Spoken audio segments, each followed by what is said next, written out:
an Ohio farmer and former official for the U.S. Department of Agriculture has written a scathing op-ed comparing American farmers to Stormy Daniels. They're being paid off after getting screwed by Donald Trump and his tariffs. But this time the hush money payoff, $12 billion in taxpayer money to subsidize farmers, is verification that the president's protectionist trade policies are folly, Christopher Gibbs wrote in an article published Wednesday in Ohio's Sydney Daily News. The situation reminds Gibbs of Daniels, the porn actress who claims she had a brief affair with Trump years ago and then was paid off to keep quiet about it before the 2016 election. Let me tell you a riddle. I slept with a billionaire because he said he loved me. I expected to make love, but in the morning I realized I was getting screwed, Gibbs wrote. I was offered cash to keep my mouth shut. Who am I? No, I'm not someone named Stormy. I'm the American farmer, Gibbs said. U.S. farmers have worked hard for decades to cultivate world markets for their goods, so we didn't have to come to the American taxpayer for support. Now those markets are being ripped apart by Trump and his trade policies that have sparked dueling tariffs with other countries. Using a club to bludgeon our trading partners and allies is not negotiating.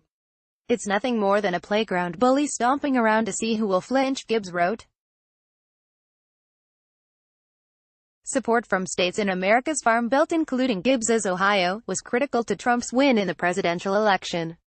Gibbs wasn't the only one to rail in an op-ed against the trade war spurred by Trump's policies and the $12 billion in payments he's ordered for farmers.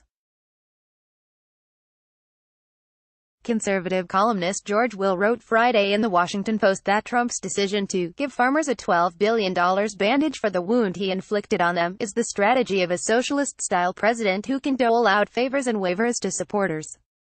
Agricultural Secretary Sonny Perdue told Reuters on Saturday that the $12 billion in subsidies, obviously,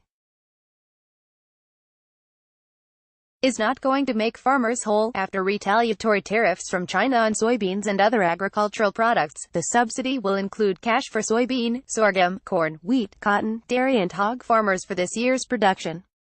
It will also involve government purchases of fruits, nuts, rice, legumes, beef, pork and milk for distribution to food banks, according to Reuters. Checks could start going out to farmers by late September, according to Perdue. The Commodity Credit Corporation program is capped at a total of $30 billion, leaving room for the Trump administration to conceivably boost the subsidy in the future. Correction: a previous version of this story misspelled Agriculture Secretary Sonny Perdue's last name and the name of the city of Sydney. Download Mary Papin, Trends Reporter, HuffPost.